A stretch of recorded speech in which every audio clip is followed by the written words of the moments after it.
विश्वासो में तव चरण पद्माश्रित जनो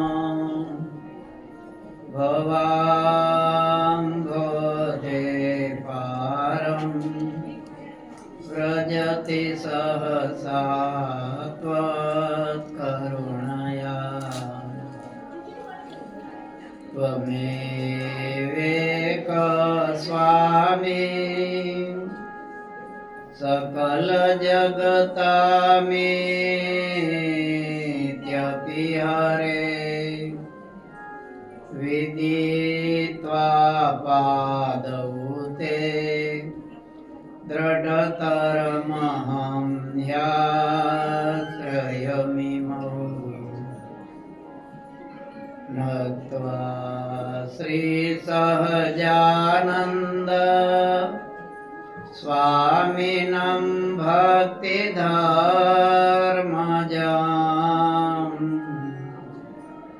तद्वाणीं च शतानन्दं ततो जयमुदीरये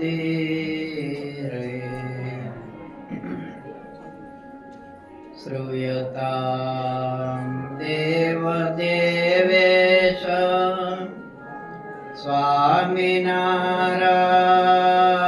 स्वामिनारायण प्रभो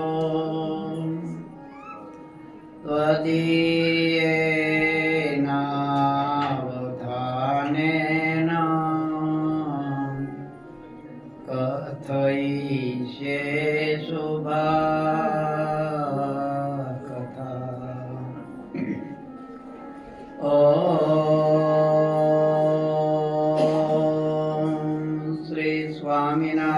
स्वामिनारायणाय नमो नमः। श्री घनश्यामाय नमो नमः। अवतारिणे श्री हरिकृष्णाय नमो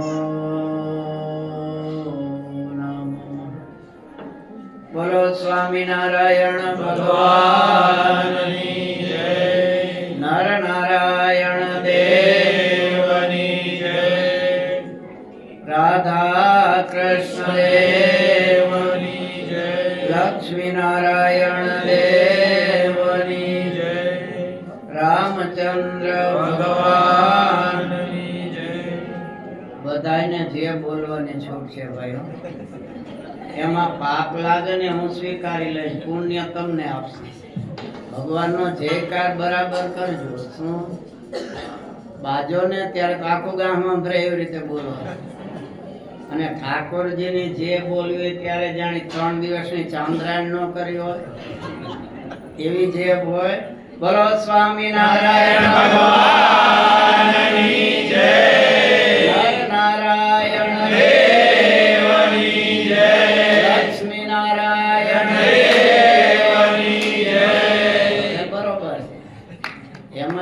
કદાચ ભૂખ લાગે તો જિગ્નેશભાઈ બધું તૈયાર કર્યું છે ભાઈ, અને ગોપીઓ તો 4 વાગ્યાની આવી ગઈ હતી.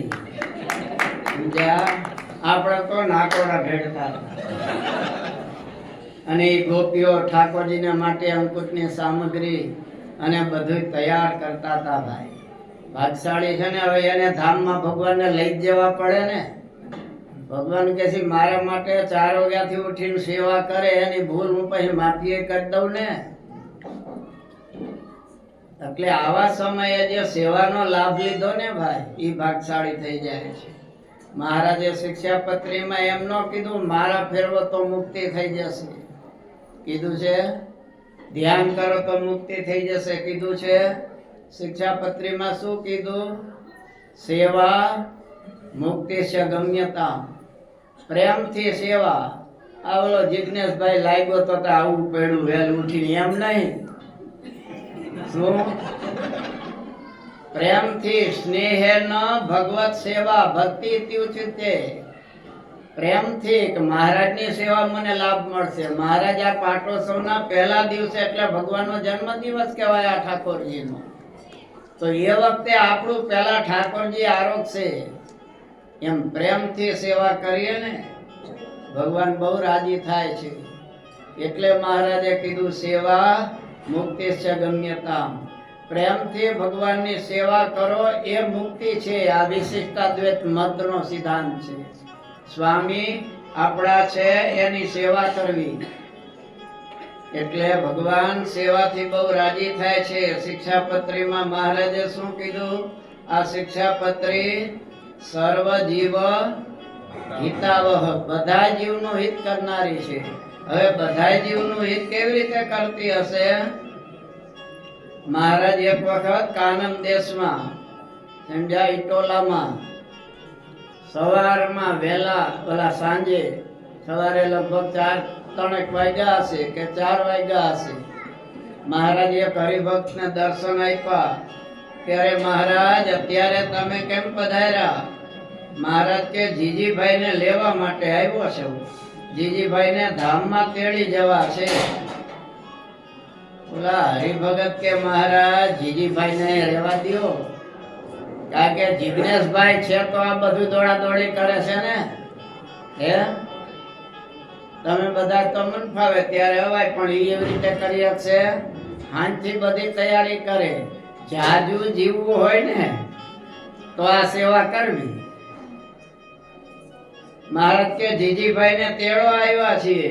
અરે મહારાજ જીજીભાઈ તો બહુ કથા વાર્તા કરીને અમને લાભ આપે છે.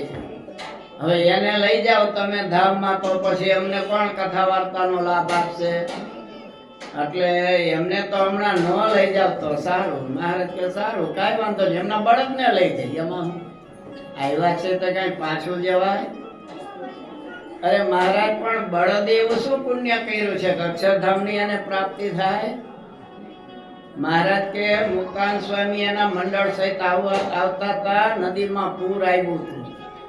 સ્વામી આવી શકે એમ નહોતા.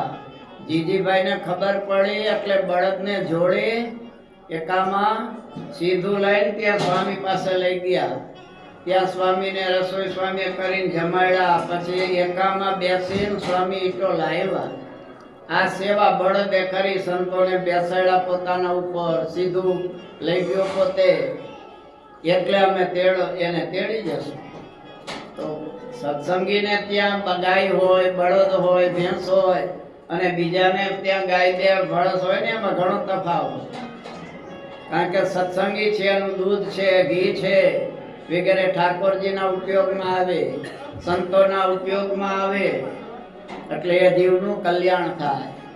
મહારાજ કે મારા સત્સંગીને એટલો કેપ રાખવો કે મારું કલ્યાણ તો સ્વામિનારાયણ ભગવાન મળ્યા ત્યારથી જ થઈ ગયું છે, પણ મારા કોઈ દર્શન કરશે, મારી કોઈ વાત સાંભળશે, એનું પણ ભગવાન કલ્યાણ કરશે, તો મારા કલ્યાણમાં ક્યાં ખામી છે? મહારાજ કે સંતો હોય, હરિભક્તો હોય, એ જયમાં હોય, અને એને ભગવાનને ધરાવેલું જયમાં હોય ની પ્રસાદ ક્યાંક પડ્યો હશે ને, કીડી મકોડી ખાશે તો એનું પણ અમે કલ્યાણ કરશું. આમ સર્વ જીવ હિતાવહ આ શિક્ષાપત્રી છે. અને જીવને મહારાજે સમાધિઓ કરાવી અને કલ્યાણ કર્યું છે. મહારાજ હવે આમાં આપણને શિક્ષાપત્રીમાં શું શું વાત આવી તે બધી તમને તો ખબર હશે લગભગ છે જ ને. પાછા કાયમ વાંચો જ છો. કાલ શું આવ્યું તું એ તમારે પૂછવું નથી, કારણ કે તમે બધા જાણો છો એટલે પૂછવાની બહુ જરૂર નહીં. સમજ્યા?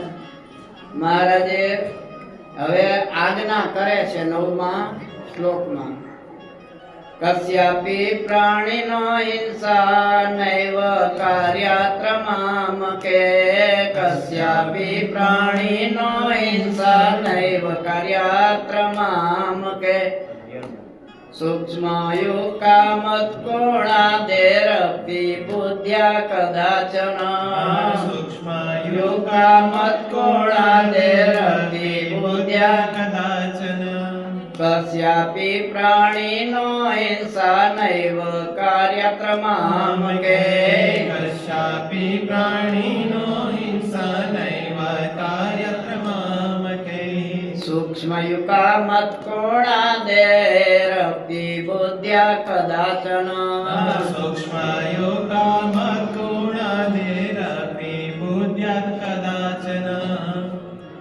મહારાજ કે છે કોઈ જીવની હિંસા મારા આશ્રિતોએ ક્યારેય કરવી નહીં. સૂક્ષ્મ એવા યુકા, માકડ, મચ્છર, ચાંચડ, કીડી, મકોડી એવા કોઈ પણ જીવની હિંસા મારા સત્સંગીએ કરવી નહીં. આમાં સતાન સ્વામી કે છે મામ કહી મમ ઈમે તે મત્શિષ્યઃ તૈ સર્વે અપી. મહારાજ કે છે મારા આશ્રિત એટલે મારા શિષ્યો તમે બધાએ, ત્યાગી, ગૃહી, આચાર્ય બધા એમાં આવી જાય. આ સાધારણ ધર્મ છે. સાધારણ ધર્મ બધાએ સરખા પાળવાના હોય, પછી ગમે તે હોય બધાને માટે છે. પહેલી મહારાજે કીધું આપણે કાંઈ મોટી હિંસા કરવા તો જવાના નથી, જવાના કાંઈ ઘેટા બકરા મારવા નહીં જઈએ, કે સિંહને કે શિયાળને મારવા નહીં જઈએ. પણ રજો ગુણ તમો ગુણને લીધે સતાન સ્વામી કહે છે ઘણી વખત આવા જૂના જીના એવા જૂણ, ચાંચડ, માકડ એની હિંસા થઈ જાય છે. એટલે મહારાજ કહે છે આ માનવ જન્મ મળ્યો છે એમાં આ જીવ બધાય સંસ્કૃતિમાં જન્મ મરણ લક્ષ 84માં ભટકે છે. કરોડ વર્ષને અંતે માનવ જન્મ મળે છે. શાસ્ત્રમાં લખ્યું કલ્પાનવે ગદ્ય કાલે ત્રિશુભિર સાર્ધ કોટિભિઃ પરિચિતે ચ જીવોયમ માનવત્વમ પ્રપદ્યતે. અત્યારે આપણે માનવ બન્યા, ભગવાનનું ભક્તિ કરીશું તો ધામમાં પહોંચી જશું. નહીતર ફરી માનવ જન્મ ક્યારે મળે? કલ્પાનામે ગતે કાલે ત્રિશુ સાર્ધ કોટિભિઃ 3.5 કરોડ કલ્પ જાય ત્યારે ફરી માનવ જન્મ મળે. 3.5 કલ્પને એક બાજુ મૂકો. એક કલ્પ ક્યારે થાય? બ્રહ્માના એક દિવસમાં આપણા 8 અબજ ને 64 કરોડ વર્ષ જાય છે. કેટલી પેઢી જતી હશે આપણી? હિસાબ કર્યો? આ 8 અબજ ને 64 કરોડ એ એક કલ્પ કહેવાય. બ્રહ્માનો એક દિવસ થાય. હજાર સતયુગ, દ્વાપર, ત્રેતા, કલયુગે વયા જાય છે એના એક દિવસમાં. હવે એને 3.5 કરોડે ગુણી નાખો ત્યારે માનવ જન્મ મળે છે. એટલે મહારાજ કહે છે અનંત જન્મમાં વિવિધ પ્રકારના કર્મો કરી બહુ જન્મ ને મરણ, જન્મ મરણ આવા અનંત દુઃખને ભોગવતા એવા મારા આશ્રિતોને માનવ જન્મ મળ્યો છે.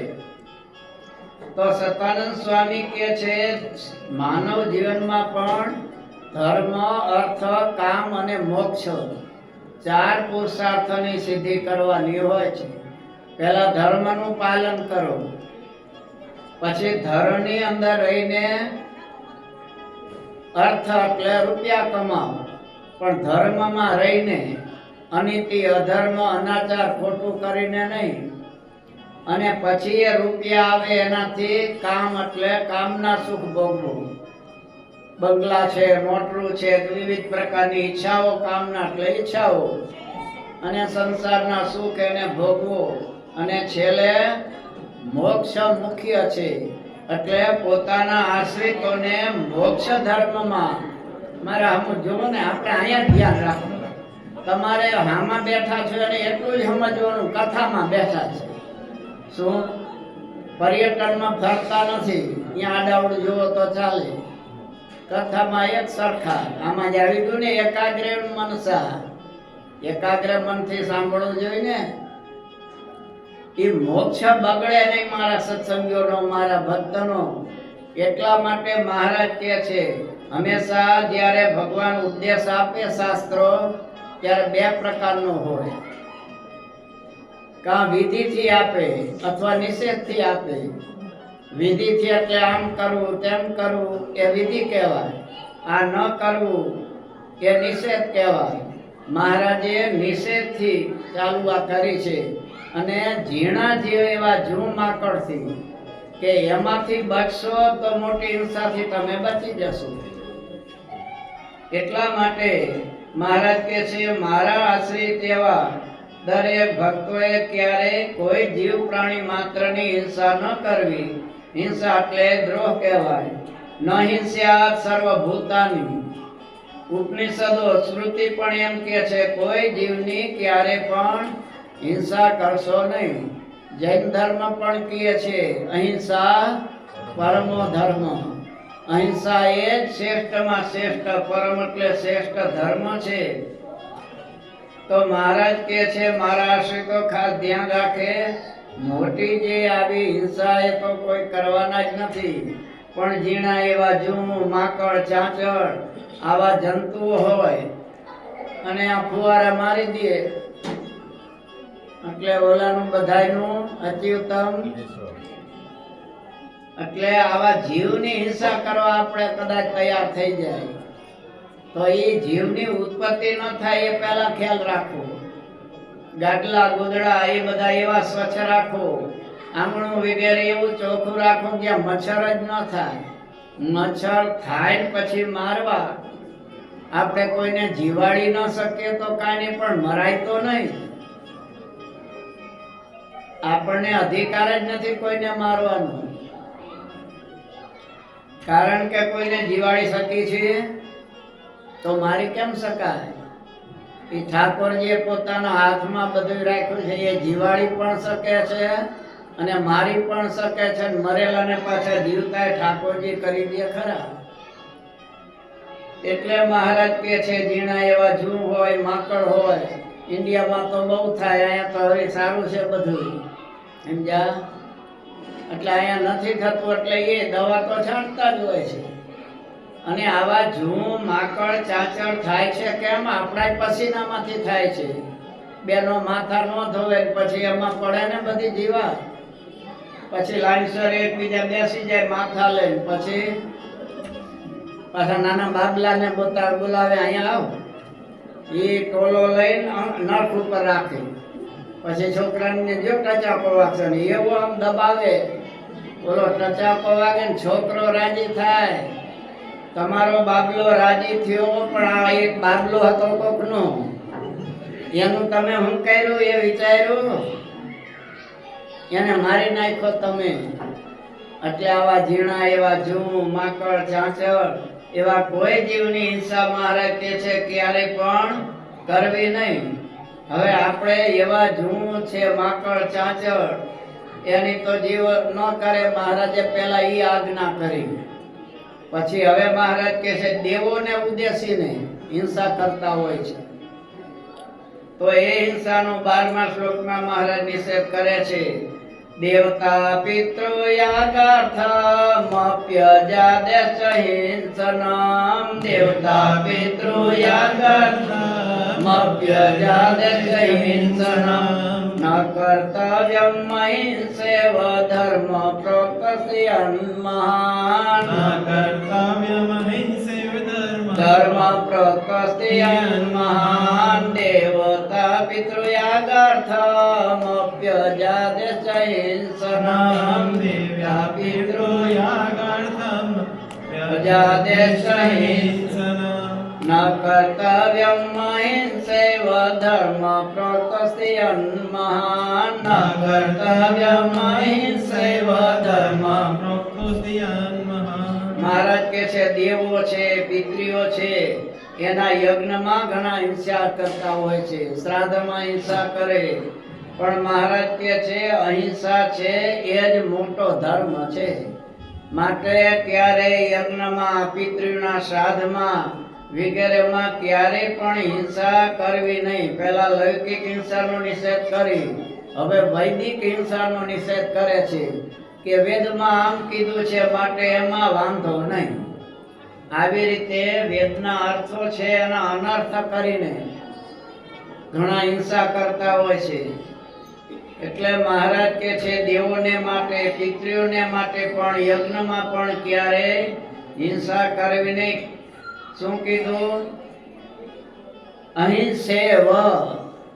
અહિંસા એ જ પરમ ધર્મ છે. એ એટલા માટે કીધું કે વેદમાં કદાચ કોઈ જગ્યાએ સતયુગમાં બતાવેલું છે કે ત્રેતાયુગમાં બતાવેલું છે, તો એ પણ કળિયુગમાં ક્યારેય એ હિંસા દેવને ઉદ્દેશીને કે પિતૃઓના શ્રાદ્ધમાં કે યજ્ઞમાં ક્યારેય હિંસા કરવી નહીં. વેદ વિહિતા હિંસા ન સા હિંસા ઇતિ ક્રિયતે. ઘણા એમ કે વેદમાં તો કીધું છે કે અજે ન યજે, તો અજ એટલે બકરો, એનાથી હોમ કરવો. આ બકરાને લીધો બધાએ, કોઈ એમ નો સિંહને લીધો ભાઈ. અજ તો બ્રહ્માનું નામ થાય. અજ એટલે બ્રહ્મા. અજ એટલે ન જાયતે ઇતિ અજહ. શું?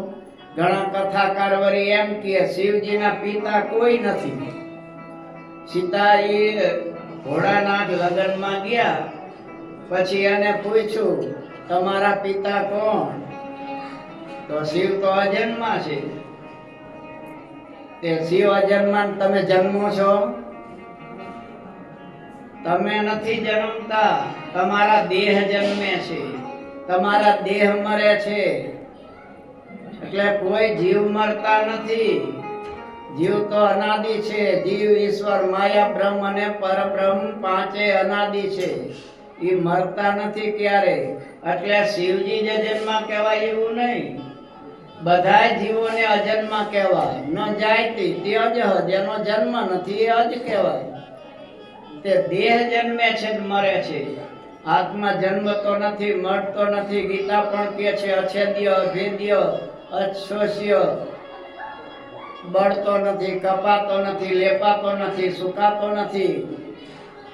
અને શિવજીએ પાછું લિંગ પુરાણ વાંચો, શિવ પુરાણ વાંચો, રુદ્રી સંહિતા છે વાંચો. એમાં શિવજીએ જન્મા છે એક જગ્યાએ. ઋષિની પત્નીએ તપ કર્યું. શિવજી પ્રસન્ન થયા. માગો શું જોઈએ? તો કે તમે મારે ત્યાં પુત્ર રૂપે થાવ. આ રુદ્ર સંહિતામાં બતાવ્યું છે. શિવજી પછી એને ત્યાં પુત્ર રૂપે પ્રગટા છે. તો એ ઋષિ એમના પિતાજી થયા કે ન થયા? એટલે શાસ્ત્ર બરાબર વાંચી સમજી પછી વાતું કરાય ભાઈ. એમના ગપગોળા ન મરાય, અપરાધ થાય ઘણી વખત.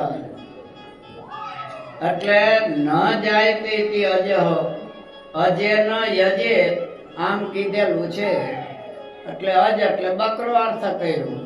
પણ અજ એટલે ત્રણ વર્ષની જૂની ડાંગર છે, જવું છે, તલ છે, એનાથી હોમ કરવાનું કીધો છે. પણ હવે પોતાને ખાવું હોય પછી બાના શું કાઢે? માતાજી બોકડો માગે છે. અરે તારું સારું થાય. માતાજી સિંહ કેમ નથી માગતી? કારણ કે સિંહ લેવા જાય તો એનો કોળિયો કરી જાય. એટલે માતાજીને કાંઈ જોતું નથી. પૂજારીને ખાવું છે, ભુવાને ખાવું છે. બાના દેવામાં આવે છે, પછી દેવના, દેવીઓના. માં છે એ તો સર્વની માં છે, જનની છે. એ જ પોતાના બાળકને ખાય તો રાક્ષસી કહેવાય. અને એ આહાર પણ રાક્ષસોનો છે, એ માનવનો નથી. એટલે અજેન યજે તેમ કીધું છે. કોઈ શંકા કરે તો પછી યજ્ઞ કેમ કરવો? તો કે છે યજ્ઞ કરવો એમાં અજેન યજે કીધું છે. એટલે 3 વર્ષની જૂની ડાંગર છે, જવ છે, તલ છે, એ ફરી ઉગે નહીં. એનું બીજ બળી જાય એટલે 3 વર્ષ પછી. એટલે એનાથી યજ્ઞ કરવાનું કીધું છે. પણ એટલે બોકડો ક્યાંય કીધેલું નથી. વેદો છે એ કે છે બાળકની જેમ સમજાવે છે. બાળકને દવા પાવી છે, પીતો નથી, પછી એને પતાસું બતાવે અને કાં તો પેંડો બતાવે. લે આ પેંડો આપું, પણ આ પેલા આ પી જા. તો એને કઈ પેંડો ખવડાવવો છે? મેન હેતુ શું છે? દવા પાવાનો. શા માટે? એનો રોગ દૂર કરવો છે. એમ કે છે વેદમાં. ત્રેતા યુગમાં અમુક જગ્યાએ કહેવામાં આવ્યું છે. કારણ કે કાયમ હિંસાઓ કરતા હતા રાજાઓ. મૃગલાઓનો નાશ કરે, નિર્દોષ મૃગલાઓનો. એટલે પછી અને કાયમ રોજ હિંસા કરીને બધા ખાતા હતા. એટલે હવે આને રોકવી કેવી રીતે? એટલે પછી કીધું કે ભાઈ કાંઈ વાંધો નહીં, તમે હિંસા કરો એનો વાંધો નહીં, પણ રાજાઓએ જ કરવી, બીજા એ નહીં. અને એ યજ્ઞમાં, અને એમાંય મુખ્ય યજ્ઞમાં, અને મુખ્ય દિવસો હોય ત્યારે આમ બંધારણ કર્યું કે કાયમ નહીં. એક ભાઈ રોજ ડઝન એક પેકેટ પી જતા હોય ધૂમ્રપાન કેલેન્ડરના, પછી એને સત્સંગનો યોગ થાય ને અમારી પાસે લાવે, સ્વામી વ્યસન તો છૂટશે નહીં. એટલે કે કાંઈ વાંધો નહીં, તો પીવો, એનો કોઈ વાંધો નહીં, મંદિરે આવજો ને પીજો. મહારાજે એમ કહ્યું તો સમજા. આ કાઠી દરબારો બહુ વ્યસની હતા, અને એ જમાનામાં તો હોકા પીએ. હવે એક જણાએ તો આમ ઠેર દૂર રાખેલો હોકો, 20-25 ફૂટ ને પછી અહીંયા પીએ. કોઈ કે આટલે બધું કેમ દૂર? તો કે વ્યસન થી શેટા હારે. અરે તારું હારું થાય, લ્યો આવો અર્થ કર્યો. વ્યસન થી શેટા હારા, તે આમ છેટું રાખવાનું, હાવ મૂકવાનું છે. હવે કઈક ભાઈ તમે 1 ડઝન પી જાઓ છો પેકેટ, એના કરતા એમ કરો ને અડધો ડઝન રાખો ને, સારું હોય એમ રાખીશ. વળી અઠવાડિયે પછી આવે ભાઈ અડધું નું ચાલે છે ને, હા તો પછી એનું અડધું જ કરી નાખો ને. એટલે એનો અર્થ એ નહીં પીવાની હા પાડે છે, હરવે હરવે એને છોડાવવું છે. પછી કઈ હવે દિવસમાં 2 જ પીજો, સવારે ને સાંજે. પછી અઠવાડિયું 15 દી થાય એટલે કઈ હવે ચાલતું હોય તો મૂકો ને, એને અંતે તો મુકાવવું છે. એમ કાયમ હિંસા કરતા હતા યજ્ઞમાં, પિતૃઓને ઉદ્દેશીને, જુદા જુદા નિમિત્ત કરીને. એટલે ભગવાને કીધું એ વખતે વેદમાં, આમાં તો ઘણા શ્લોકો લખ્યા છે બધા. નારદજી કે છે નો હિંસા કરવી, જુદી જુદી બધી બતાવી છે. અને કે છે દરેકે કોઈએ પણ જ્યારે કરવું હોય તો કે છે બીજે યજ્ઞેષ્ટુ યષ્ટવ્યમ ઇતિ વૈદિકી શ્રુતિ. વેદની શ્રુતિ તો એમ કે છે જુદા જુદા બી છે, એનાથી તમારે હોમ કરો. વાયુ પુરાણ છે, મત્સ્ય પુરાણ છે વગેરેના આમાં બધા શ્લોકો લખ્યા છે. યજ્ઞો બીજે સુરશ્રેષ્ઠ યેસુ હિંસા ન વિદ્યતે. જેમાં હિંસા ન થાય એવા યજ્ઞો કરવા. નારદ પંચરાત્રમાં પણ એ પ્રમાણે બતાવ્યું છે. આવી રીતે હિંસાનો નિષેધ કરવા માટે થોડી હિંસા બતાવી છે, પણ એ કે છે મુખ્ય ગણવી નહીં. વેદ છે તો માતા તુલ્ય છે, એની શ્રુતિઓ એ ક્યારેય હિંસા બતાવે નહીં. પણ હવે વ્યવહાર ચલાવવો હોય અને કાંઈક લોકોને સુધારવા હોય ત્યારે આવું થોડું કહેવું પડે છે. અંતે તો એનો નિષેધ જ છે. હવે તમારે વ્યવહાર ચલાવવા છે તો તમને એમ કે સાચું જ બોલજો, અને હરિચંદ્ર રાજાના દીકરા થઈ જાઓ અને સાચું બોલવા માંડો તો ચાલે ખરું? એટલે શાસ્ત્રમાં અમુક જગ્યાએ થોડું સૂક્ષ્મ ખોટું બોલવાનું બતાવ્યું સમજ્યા, પણ પછી સમજી રાખવાનું કે થોડું સમજ્યા. બલિરાજાની કથા આવે છે ભાગવતના સમજ્યા સ્કંદમાં.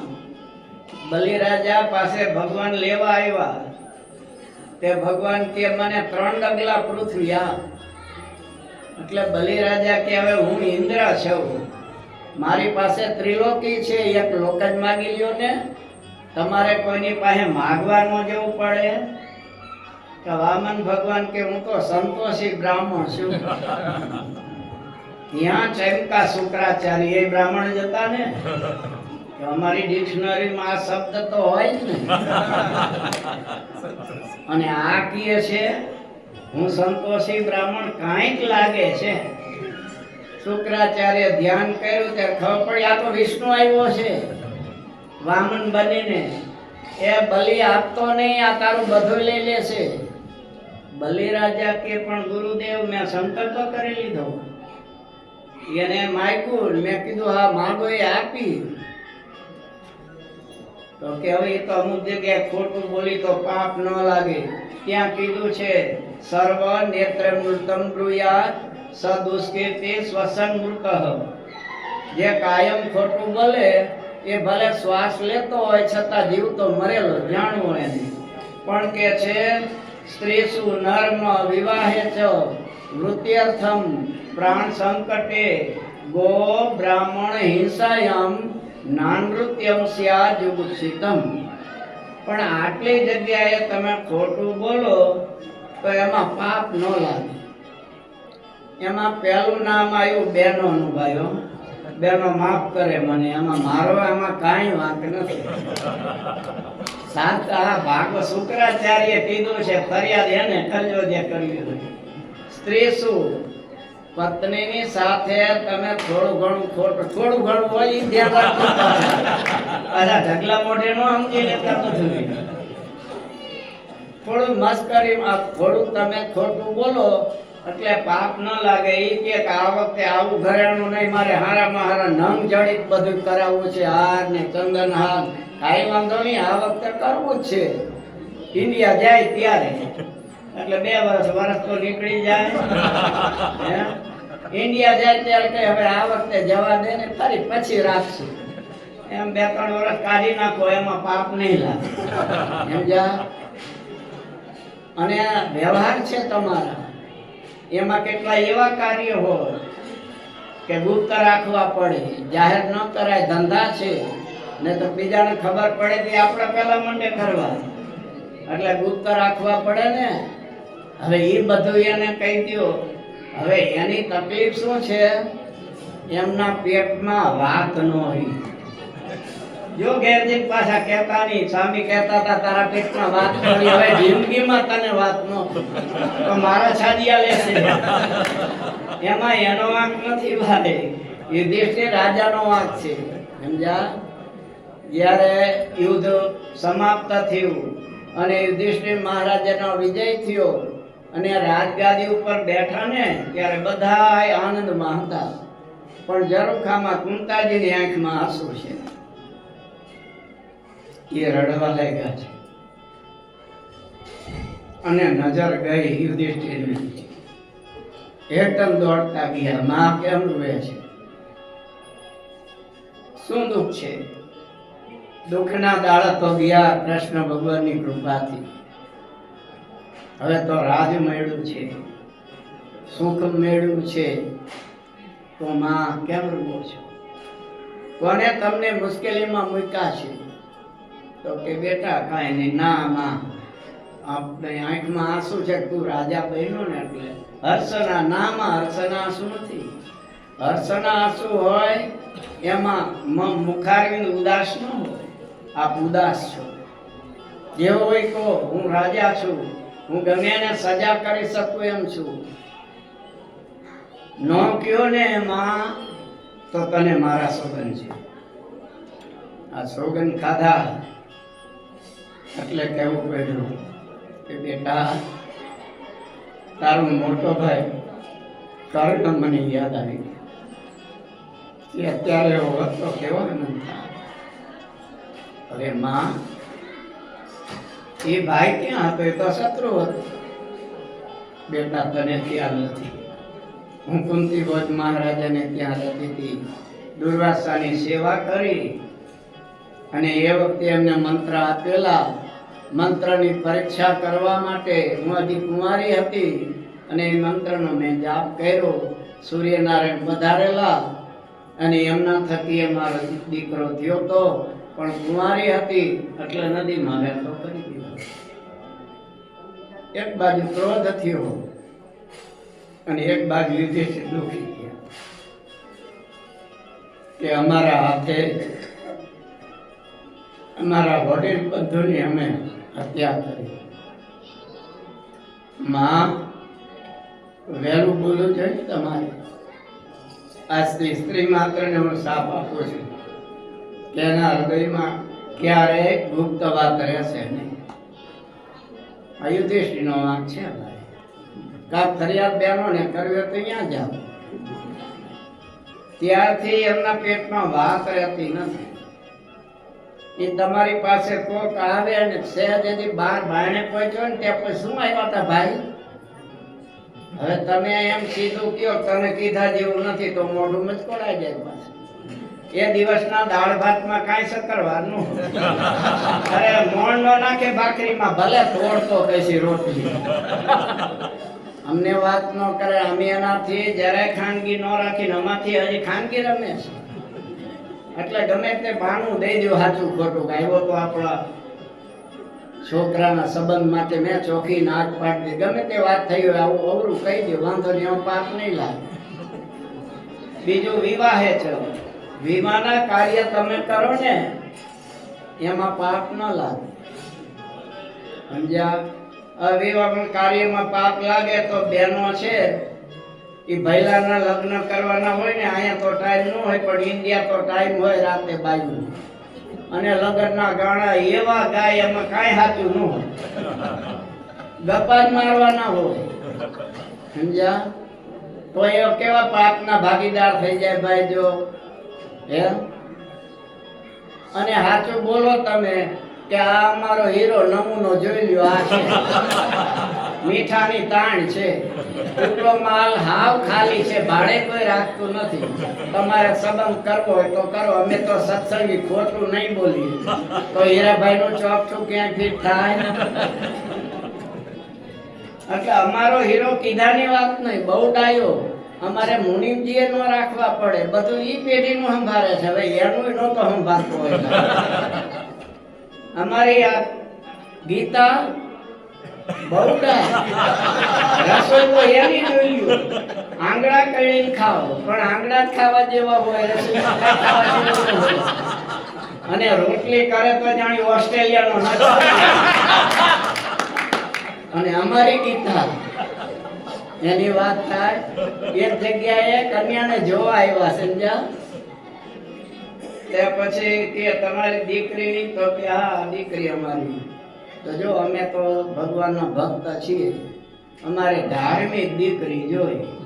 તમારી દીકરી કઈ શાસ્ત્ર વાંચે? આ ગીતાના તો એને કેટલા શ્લોક મોઢે છે, અને ભાગવતમાં 10મા સ્કંદમાં તો રોજ પાઠ કરે. તો કે મહાભારત કે એ તમારે ત્યાં આવીને થશે, મહાભારત અને રામાયણ તમારે ત્યાં આવીને થશે. એટલે હવે એ આવું છે એમ કઈ તો એનું ચોખ્ખું બેહે ક્યાંય. જો કે અત્યારે તો વાંધો ન આવે, દુષ્કાળ છે એટલે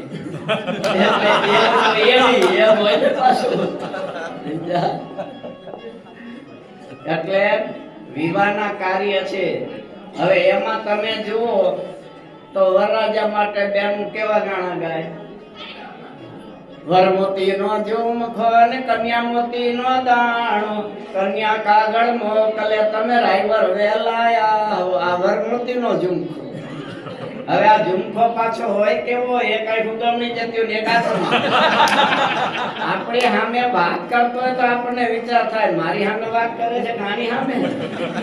અને વરમોતી નો ઝુમખો હે એવા વખાણ કરે ભાઈ, કીધાની વાત નહીં. અમારા ભાઈ તો આવા દિલ્હીના રાજ્ય. હવે સાયકલ નો વેચ ન હોય, બૂટ ને સૂટ એ ધોબીનિયાથી લાવ્યો હોય વેચાતો. અત્યારે તો સ્ટોરમાં બહુ મળે છે ભાડે. અને દિલ્હીના રાજ્ય, અમદાવાદનું રાજ્ય નહીં, દિલ્હીનું પાછું એમ સમજા. વરરાજા પાછું એ વરઘોડે ચડાવે આગલા દિવસે. જેમ કહેવાય ને આગલા સુમાર, શા માટે ખબર છે? બધાને બતાવવા માટે કે આ મારો હીરો જોઈ લ્યો, આ સંસાર રૂપી કુવામાં પડવા જાય છે, ન જોયો હોય તો જોઈ લ્યો. હવે એમાં પાછી બેનું પાછળ ગાય શું? વીર મારો જગમગ જગમગ થાય. તોલડીના તળિયા જેવો શીશમને શરમાવે એવો હોય, સમજ્યા? હળદર 5 કિલોની પીઠી જોડી તોય કલર જાય તો પૈસા પાછા. બ્રહ્માએ આપેલો ગેરંટી વાળો કલર. સમજ્યા? હમામ વાપરો તોય ભલે, દહીહાબુ વાપરો તોય ભલે, એ કલર જાય વાત બીજી. અને જગમાં આમાં જગ એવું છે ક્યાં કાંઈ પણ જગમગ જગમગ થાય. વળી એની બેન પાછી પાછળથી મીઠું નાખે, મીઠા વગરનો છે. આ તો જ જાય ને સંસારૂપી કુવામાં પડવા. નહીતર તો ભૂમાનંદ સ્વામીએ કીધું હાથે વાળો હરિ સંગાથે મેં કીધો રે જન્મ સુફળ કરી લીધો રે પરણુત પ્રીતમ પ્યારો અખંડ સોહાગ મારો રંડાપાની બીક ટાળી રે મોહન તારા. બ્રહ્માંડ સ્વામી કહે છે પરણીતો પ્રીતમ ને કે રંડાપો જ ન આવે. આયાની બેન મીઠું એટલા માટે નાખે છે ભાઈ કે મીઠું નાખું ને આવી જાય પાછો વળી જાય, પણ એ ભાઈ પાછા વળે વળી આમ બે ફડકાય છે સમજ્યા. અને હાથમાં પાછું નારિયેળ, ઘોડે કોઈ દી બેઠો ન હોય, પેલા વેલો બેહાર્યો હોય સમજ્યા. એવો ધ્રુજતો હોય પડી ન જાવ. અને અહીંયા બેન કહે છે વીરો મારો જગમગ થાય, જગમગ નહીં લબુ ઢબુ થાય છે. જગવાની ક્યાં વાત કરો છો, કોઈ દી બેઠો નથી ના ઘોડી ઉપર ચડ્યો છે. એટલે આવા બધા બહુ છે ભાઈ. હું એટલે લગ્નમાં છે ને બેનો અવાજ ઘણા હાથા ખોટા ગાતા હોય, હાથું તો હોય જ નહીં. ભરિયાની બેન હોય ને એક આમ ટબુડી વગાડે, હાથમાં કઈક થોડા અંદર નાખ્યા હોય નાણા, અને આમ વાહામાં આમ ફેરવે. શું કામ ફેરવે ખબર છે? ન ખબર? તમારા વાહામાં ફરી જશે. એ બે જાનડી બેઠી હોય ને ઈ ગાય કરોડો પતિ રે સાજન બેઠું માંડવે. શું કે છે? જાનૈયા બેઠા ઈ કરોડપતિ છે, તો એમ કે વરરાજા તો અબજોપતિ છે. ત્યાં એની બેન વાહમાં ફેરીને કે ના હો ઠંઠન ગોપા,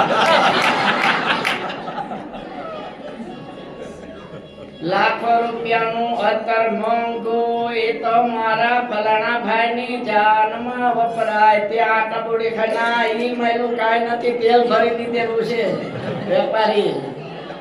આ ટબુડી એટલે ખખરાવે છે કે આ મારી સાથે જાનમાં બેઠી છે ને બેનું, એ તો માસીની દીકરી છે, કોઈ ભાઈની દીકરી છે, કોઈ મામાની દીકરી છે. એને હું ખબર મારો ભાઈ કેવો છે, હું એની બેન છું, મને ખબર હોય ને. ઈ માયલું કાંઈ નથી. અને ઈ માયલું હોય છે પાછું હે દિલ્હીનો રાજા હોય છે. લાલ મોટરે આવી ગુલાબી ગજરો લાવી મારા ભાભી સાસરે લીલા લેર છે. હવે સાયકલ નો વેચ નથી. ભાભીને અઠવાડિયા પછી દાળીએ કાલા વીણવા લઈ જવાના છે. અને ગાય છે શું?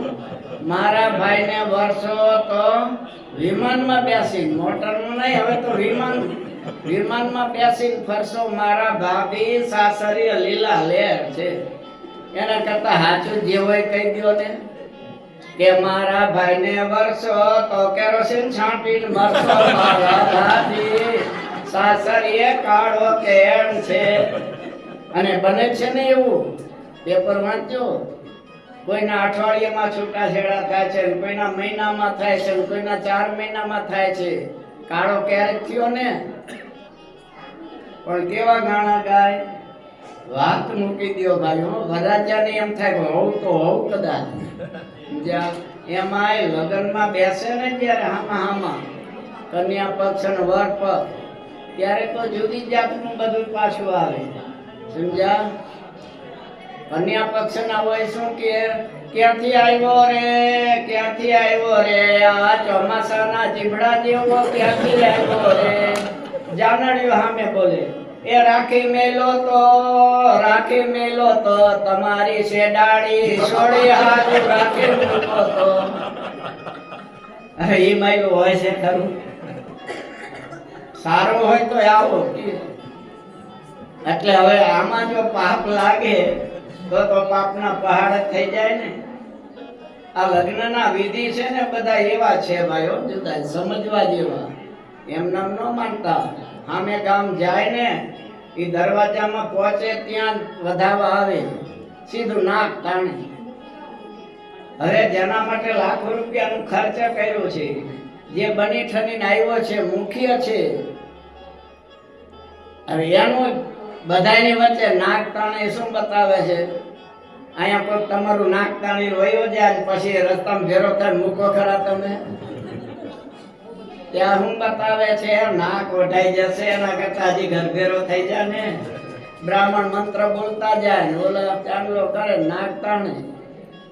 પછી પાછા જયારે ચોરીમાં આવે ને ત્યારે પાછું એ ભૂદેવ મંત્ર બોલતા જાય અને ઓલે સાસુ ચાંદલો કરે ત્યારે પાછું એવું જ બધું તમને સમજાવવા માટે છે.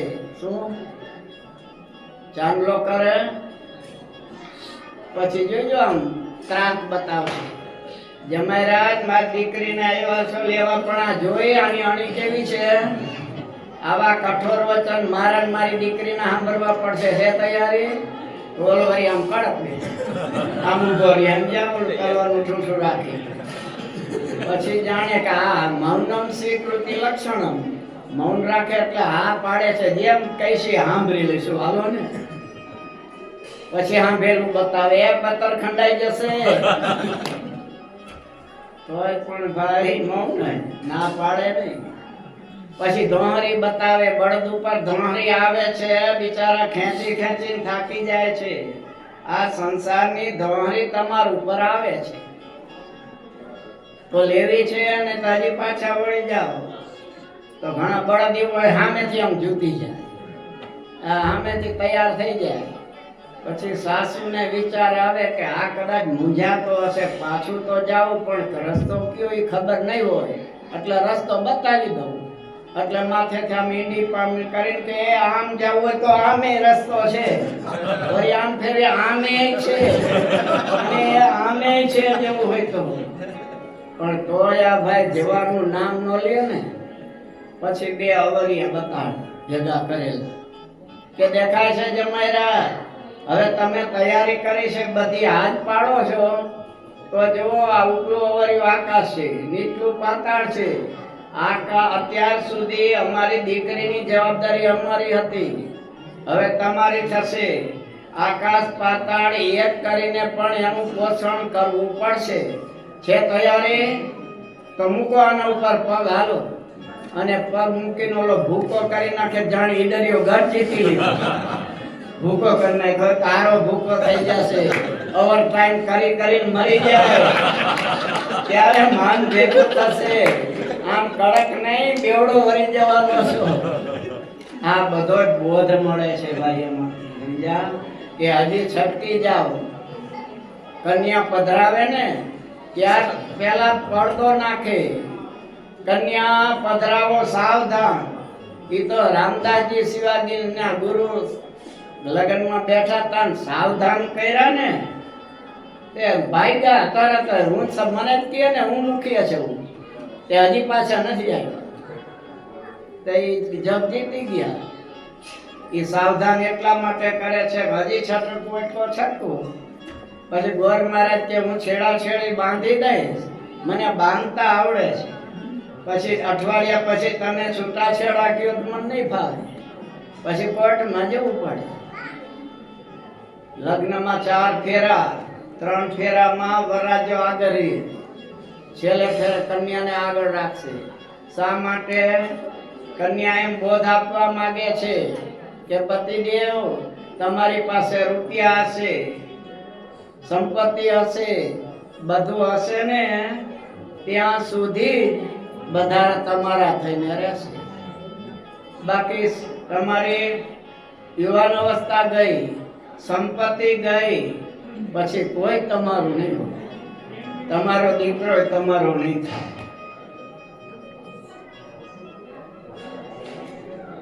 પતિદેવ એ વખતે હું તમારી સાથે કાયમ રહીશ. હું આગળ ચાલીશ ને તમને લઈ જઈશ. આ બોધ કન્યા આપે છે એટલે આગળ છેલ્લા ફેરામાં કન્યા આગળ હોય છે કે તમારા સુખમાં દુઃખમાં હું સાથે રહીશ તમને ક્યારેય છોડીશ નહીં. તમારા પુત્ર વયા જશે કદાચ પુત્ર વધુ વહી જશે સગા સંબંધી સામું નહીં જુએ પણ હું તમારો સાથ નહીં છોડું. સુખે દુઃખે તમારી સાથે રહીશ. અને ઈ તમને અત્યારે જોવા મળશે ભાઈ. ડોસા ડોસીઓ હશે ને એ વ્યક્તિ પોતાના પતિને પોતાની શક્તિ પ્રમાણે સાચવતા હશે. આ બધો બોધ આપે છે શાસ્ત્રો આપણને. એટલે આવું હવે કીધું છે કે આટલી જગ્યા ખોટું બોલવામાં પાપ નહીં. સ્ત્રી શું વિવાહે છે, મસ્કરીમાં ખોટું બોલો તેમાં પાપ ન લાગે. વૃત્યાર્થમ પોતાની સંપૂર્ણ આજીવિકા જતી હોય સાચું બોલવાથી તો એને બચાવી લેવા માટે ખોટું બોલો થોડું, એમાં પાપ ન લાગે. પછી પ્રાયશ્ચિત કરી લો, પણ આજીવિકા ગઈ તો તકલીફ આવશે. ગુરુને માટે ખોટું બોલે થોડું તો એમાં પાપ ન લાગે. ગાયને માટે ખોટું બોલવું પડે. કસાઈ હોય, ગાય છટકી ગઈ હોય, તમને કે ગાય કઈ બાજુ ગઈ, તમને ખબર છે આ બાજુ ગઈ, તો એમ ન કેવો આ બાજુ ગઈ, આ ગઈ એમ કેવો. તમે એમ કહો કે હા આ બાજુ ગઈ એટલે એ મારી જ નાખવાનો છે. એના પાપના ભાગીદાર તમે થઈ ગયા. એટલે જોઈ હોય તો કહી દઉં ભાઈ આમ ગઈ છે, એમાં પાપ નહીં લાગે. ગાયને માટે બ્રાહ્મણ છે, એને મહાન મુશ્કેલી આવવાની હોય તો એના માટે થોડું ઘણું ખોટું બોલો તો એમાં પાપ ન લાગે. સંતને માટે ખોટું થોડું બોલાય તો એમાં પાપ ન લાગે. આમ તમારા વ્યવહાર ચાલે એટલા માટે આ ખોટું બોલવાની છૂટ આપી છે. પણ પછી કેટલું ખોટું? દાળમાં મીઠું નાખો એટલું, પાણી નાખો એટલું નહીં, એ ધ્યાન રાખવું પાછું. ત્યાં યજ્ઞમાં આટલી છૂટ આપી, સમજ્યા? કે ભાઈ થોડું ઘણું કદાચ તમે હિંસા કરો પણ એ કાયમ હિંસા ન કરવી. ક્યારેક એવું હોય ત્યારે હિંસા થાય તો એમાં વાંધો નહીં, થોડું ઘણું કરજો. પણ એ યજ્ઞ હોય એમાંય 12 મહિનામાં એકવાર મુખ્ય યજ્ઞ હોય ત્યારે એ રાજાઓને કીધું. પણ હવે બધાય કરવા માંડ્યા, બધા હિંસા કરવા માંડ્યા. અને ખોટું બોલવામાં કઈક ધ્યાન રાખવું જોઈએ ને. શાસ્ત્ર આપણા માટે થી. હવે એક ભાઈ હતા, ભૂદેવને બોલાવ્યા. ભૂદેવ આ છોકરાનો સંબંધ કરવો છે, ચાંદલા કરી દ્યો 5000 એના તમને આપીશ. કે કરી દઉં એમાં હું. ભૂદેવ ગયા સામે ગામ, વાત કરી કે 2 બાપ દીકરો છે, નથી સાસુ નથી નણંદ, કરવું છે સંબંધ. હવે આ માં દીકરી જ હતા કે આવું ઠેકાણું ક્યાંથી મળે, સાસુ નહીં નણંદ નહીં. હા પાડી જ દ્યો કે લ્યો આ નારિયેળ લઈ જ જાઓ. નારિયેળ એટલા માટે આપે કે કન્યાનું માથું તો અપાય નહીં, એટલે શ્રીફળ મોકલે એને બદલીમાં. સમજ્યા? કે હવે તમને આપી દીધું માથું એનું. એટલે પેલા પૂછ્યું કે ભાઈ અમારે બીજો વાંધો નહીં, જમાઈ તો હારા છે ને, બધું સારું છે, રૂપિયા એટલા છે, એક આંખમાં સહેજ ફૂલું છે, બીજામાં કશું નથી. તો કે વાંધો નહીં હાલો. ઓલો વરરાજો આવ્યો તલવાર લઈને આવ્યા. એમાં યજ્ઞમાં ધુમાડો થયો એટલે બોગસ ચશ્મા નીચે ઉતાર્યા. ત્યારે સાસુએ જોયું કે આ તો હું આંધળો લાગે છે. ભૂદેવને કે ભૂદેવ દગો દીધો. ભૂદેવ કે શું દગો દીધો? મેં ચોખ્ખી જ વાત કરી હતી. એક આંખમાં ફૂલું છે, બીજામાં કાંઈ છે? ડોળો બોળો કાંઈ દેખાય છે? હવે ઓલાની બિચારીની દશા હું કર્યા, આને દોરવાનો જ ને કાયમ. એટલે એ ધ્યાન રાખવું. પાછું ખોટું બોલવાનું કીધું, થોડું બોલવું પાછું. કોઈની જિંદગી બરબાદ ન કરાય, નહીંતર ઈશ્વર આપણને સહન નહીં કરે. એનું પણ ખ્યાલ રાખવો. એમાં હિંસાનો જે થોડી જગ્યાએ શાસ્ત્રમાં કીધું છે હિંસા કરવાનું, તો એ સ્વામી કહે છે બધા ધ્યાન રાખજો. અજેન યજેત એટલે 3 વર્ષની જૂની ડાંગર છે એનાથી હોમ કરવાનું કીધું છે, પણ અજબ એટલે બકરો નહીં. ભાગવતમાં પણ કીધું છે દેહોયમ મનુષ્ય રાજન પુરુષાર્થ કાલતરસ. હવે પેલા હિંસા યજ્ઞમાં ના પાડી. હવે ઘણા માણસોની પણ હિંસા કરતા હોય છે. તો મહારાજ એનો નિષેધ કરે છે. સ્ત્રીયા ધનસ્ય વા પ્રાપ્ત્યે સામ્રાજ્યસ્ય ચ વા ક્વચિ. સ્ત્રીયા ધનસ્ય વા પ્રાપ્ત્યે રાજ્યસ્ય ચ વા ક્વચિત. મનુષ્ય ચ તુ કસ્યાપિ હિંસા કાર્યનમાં સર્વથા. મનુષ્ય ચ કસ્યાપિ હિંસા કાર્યન સર્વથા. કે છે સ્ત્રીને માટે, ધનને માટે, રાજને માટે, પણ કોઈ મનુષ્યની તો ક્યારે હિંસા ન કરવી. કારણ કે જે માણસની હિંસા કરે એને ફરી માનવ જન્મ મળતો નથી. એમાં શાસ્ત્રમાં ના પાડે છે, નૃત્વમ નરક ભોગાંતે નૃહંતુર ન પુનર્ભવે. મનુષ્યની જે હિંસા કરે એને નરકમાં નાખે છે અને યમરાજા અનેક પ્રકારના દુઃખ આપે છે. પછી એ દુઃખ ભોગવી 84 લાખ યોનિમાં ભટકા પડે, પણ માણસને મારનારને ફરી માનવ જન્મ ક્યારેય મળતો નથી. એટલે કારણ કે તમે માણસને માર્યો એટલે માણસને જ નથી માર્યો, એના ચારે પુરુષાર્થનો તમે નાશ કર્યો છે, એના મોક્ષનો તમે નાશ કરી નાખ્યો છે. માટે કે છે મનુષ્યની હિંસા ન કરવી. હવે મનુષ્યની હિંસા ક્યારે થાય તો એના માટે મહારાજે આ લખ્યું સ્ત્રીને માટે, કે કદાચ પોતાને કોઈ કન્યા મળતી હોય કોઈનો નાશ કરવાથી, તો કે છે ન કરવું. ધનની પ્રાપ્તિ માટે પણ કોઈને મારવા નહીં, રાજ્ય માટે નહીં. એમાં હાલતા હોય છે ને ખુરશી માટે, તો ત્યારે બહુ ચાલે છે. એટલે કે છે સામ્રાજ્યને માટે પણ ક્યારેય કોઈ જીવની હિંસા છે, માનવની તો હિંસા ક્યારેય કરવી જ નહીં. મનુષ્યાણામ મારણમ ચૈવ પરદારાધિસ્વર્ષનમ પારુષ્યમ ઉભયમ પ્રોક્તમ. બૃહસ્પતિ કે છે મનુષ્યને મારવો અને વ્યભિચાર કરવો. ગ્રસ્તને માટે ખરાબમાં ખરાબ દુઃખનું કારણ હોય બાઈ ભાઈને તો એક છે વ્યભિચાર.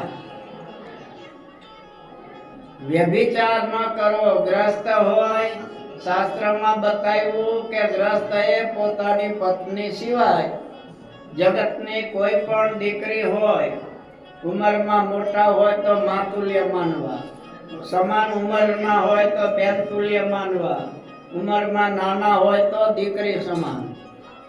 એ જ પ્રમાણે બહેનોએ પણ પોતાના પતિ સિવાય ઉંમરમાં મોટા હોય તો પિતા તુલ્ય માનવા, સમાન ઉંમરના હોય તો ભાઈ તુલ્ય, ઉંમરમાં નાના હોય તો દીકરા સમાન માનવા. તો એનું સંસાર વ્યવસ્થિત ચાલશે. પણ જો વ્યભિચારના રસ્તે ગયા તો એવી બરબાદી થશે. અત્યારે પેપરમાં આવે છે ભાઈ, કોઈ પતિના નાશ કરી નાખે છે, કોઈ દીકરાઓને મૂકીને વહી જાય છે. આ બને છે બધું એનું કારણ વ્યભિચાર છે. મોટામાં મોટું પાપ હોય તો વ્યભિચાર છે. એ વ્યભિચાર કોઈના કરે, પારકી સ્ત્રીનો સંગ, એનું કેટલું શાસ્ત્રમાં પાપ લખ્યું છે. આ રૂવાણા છે ને કેટલા છે ગણ્યા છે? ક્યાંક નવરા હોય તો રવિવાર ટાઈમ લઈને બેસજો ને. વાહામાં હોય તમારા ઘરના ને કેવું ગણી લે ને. કેટલા છે? 3.5 કરોડ. શું?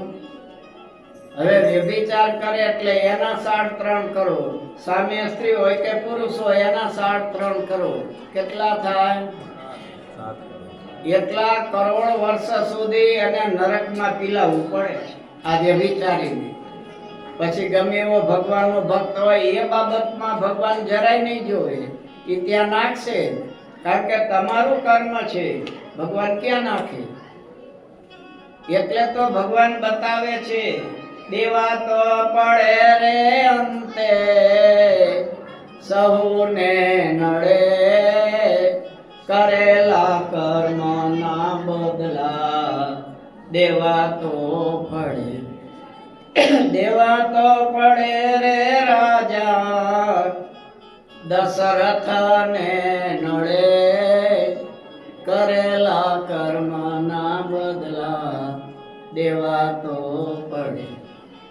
જીવ તો લીધો રે એણે શ્રમણ કુમારનો ને, અંધો ને અંધી એને નજરે પડે, કરેલા કર્મના બદલા દેવા તો પડે. એ તો તમે રામાયણમાં જોયું છે ને, અજાણતા શ્રવણની હત્યા કરી. દશરથ મહારાજા શબ્દવેધી બાણ જાણતા, એને લક્ષ્ય તાકવાનું ન હોય, શબ્દ આવે એટલે એ દિશામાં એ ફેંકે. અર્જુન પણ આ જાણતો, પાંડુ રાજા પણ જાણતા. એ શ્રવણની હત્યા થઈ અને શ્રવણના માતા પિતાએ શાપ આપ્યો. દીકરો ભગવાન છે રામજી, જાણે છે બધું કે મારા વનમાં જવાથી પિતાનું મરણ થશે.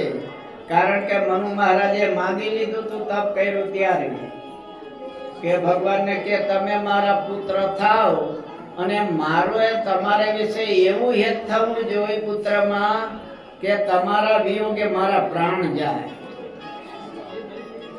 તો રામજીએ દયા રાખી, જાણતા હતા હું વનમાં જઈશ, પિતાનું મૃત્યુ મારા વિયોગે થશે.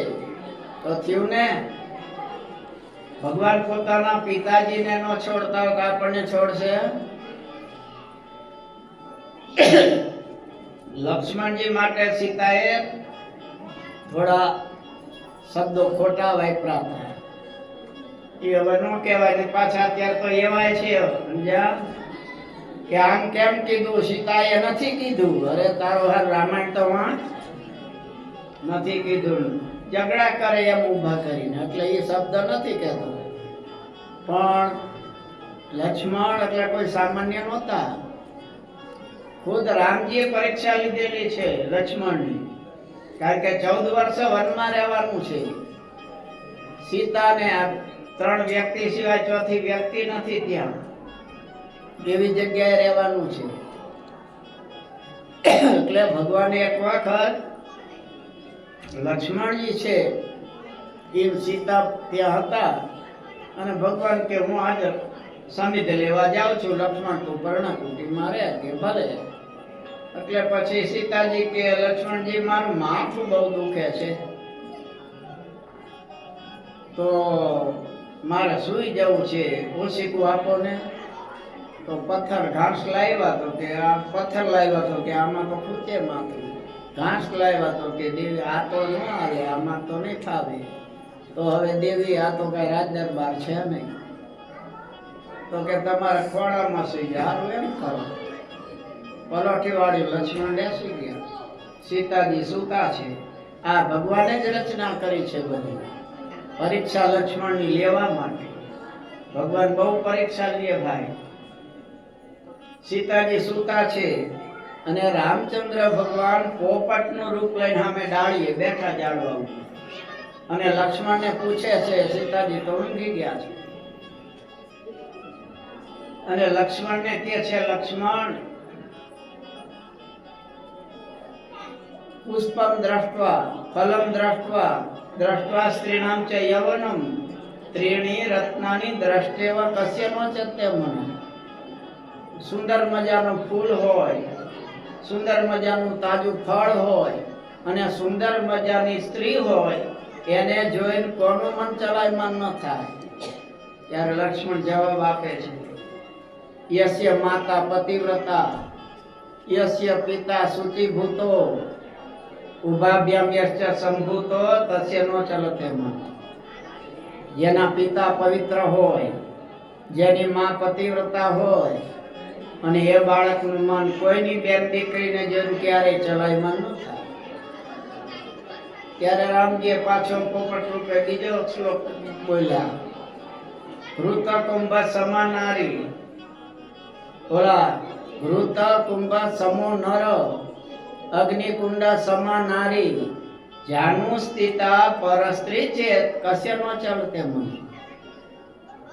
કે છે સ્ત્રી છે અગ્નિના કુંડ સમાન છે, પુરુષ છે ઘીના ઘડા સમાન છે. ઘી ગમે એવું તાજું હોય, અગ્નિ ઉપર ન મૂકો પણ બાજુમાં મૂકો તો પણ પીગળે ખરું. ત્યારે આ જયારે શ્લોક કીધો ભગવાન રામજીએ, ત્યારે લક્ષ્મણે એનો ઉત્તર આપ્યો. સમજ્યા? લક્ષ્મણજી કહે છે, જો પોપટ આ તમે કયો છો એ વાત સાચી છે, પણ જ્ઞાનાંકુશે સમુત્પન્ને તસ્ય નો ચાલે છે મનો. જ્ઞાન રૂપી અંકુશ જેની પાસે છે, મન કેવું છે?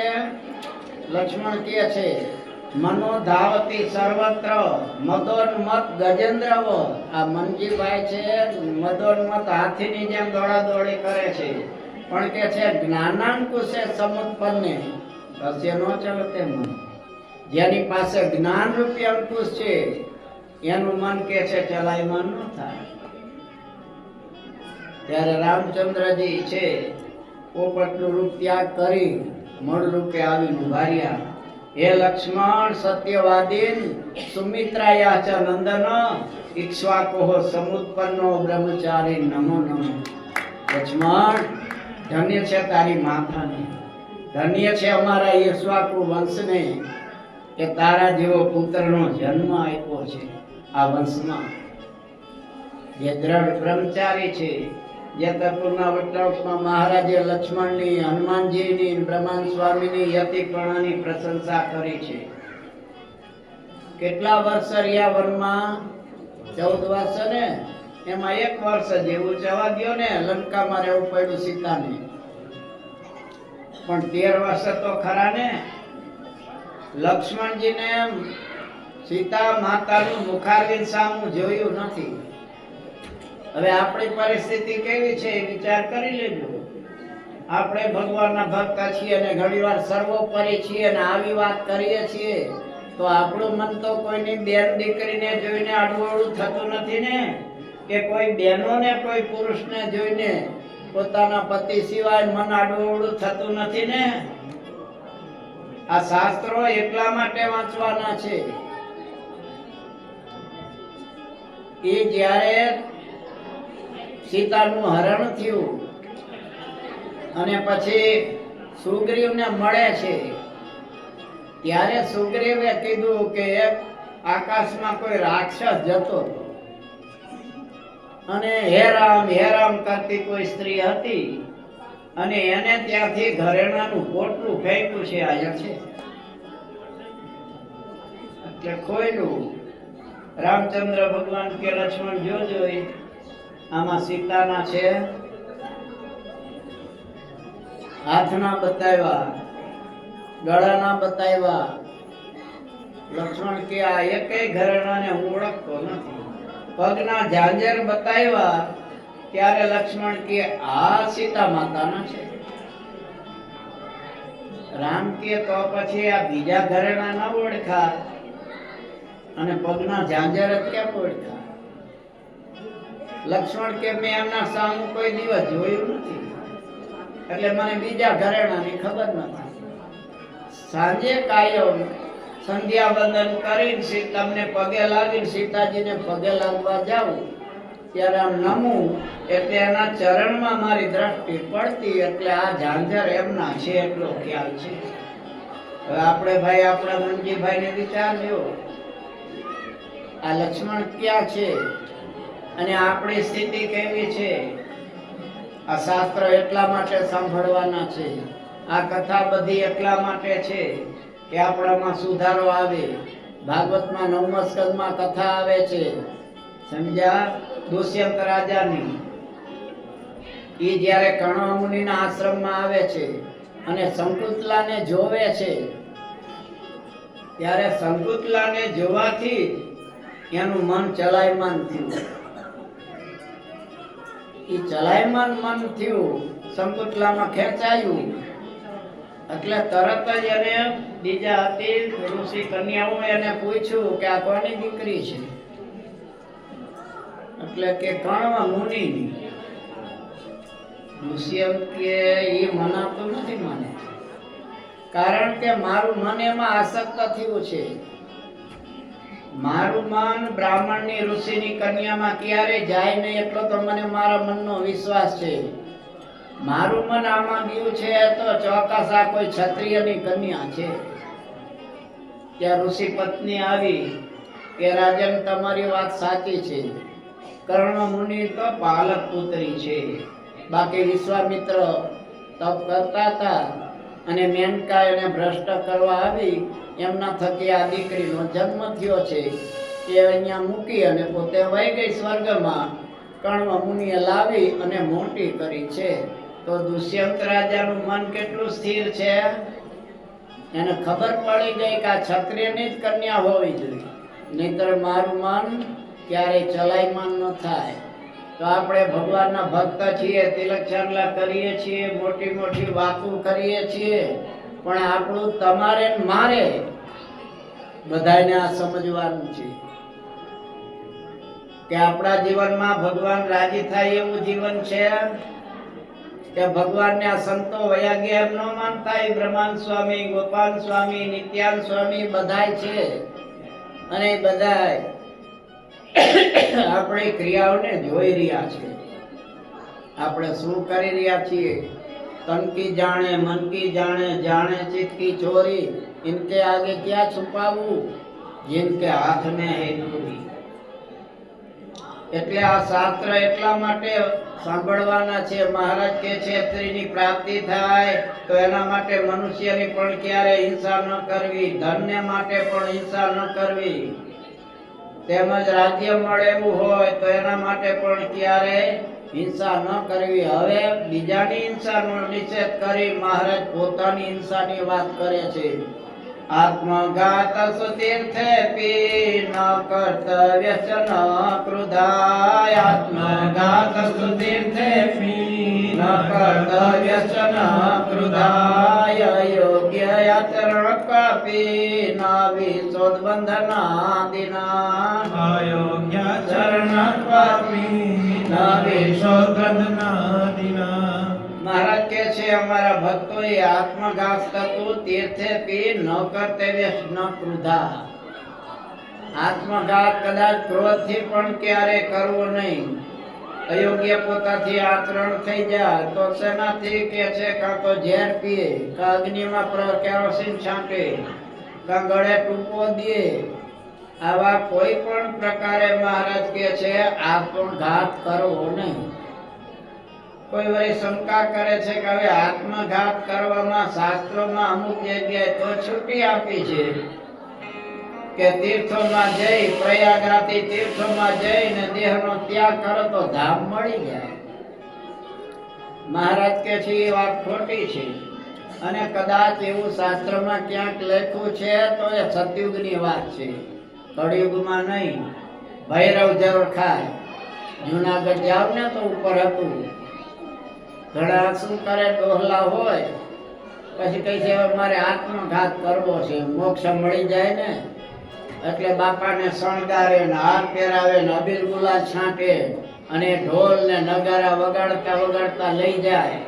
અને પછી મોટો પહાડ હોય અહીંયા ઉપર ઊભા રાખી, બાપા જાઓ હવે તમારો મોક્ષ. બાપાને ધક્કો મારી નાખે હેઠા, બાપાનો મોક્ષ થઈ ગયો. લ્યો એ બાપા ક્યાં ગયા એ કોને ખબર છે?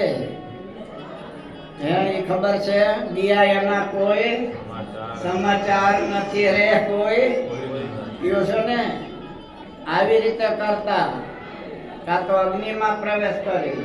આમાં શંકા કરી છે કે બહુ રોગ હોય તો હવે રોગ થયો આપણને અને ડોક્ટરે ના પાડી, દવા કરીને થાય કા છતાં રોગ મળતો નથી, ઘડી કઈ શાંતિ નથી, તો એના કરતા મરી જાય તો હું ખોટું? કે મરી જાય એટલે કાંઈક તો સારું મળશે. પણ એમાંય ના પાડે છે. આ બંધ થઈ ગયું છે.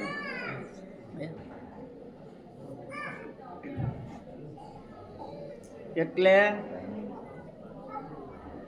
અહીંયા એવું થાય છે. એમ ઇન્ડિયામાં તો થાય છે ઘણું.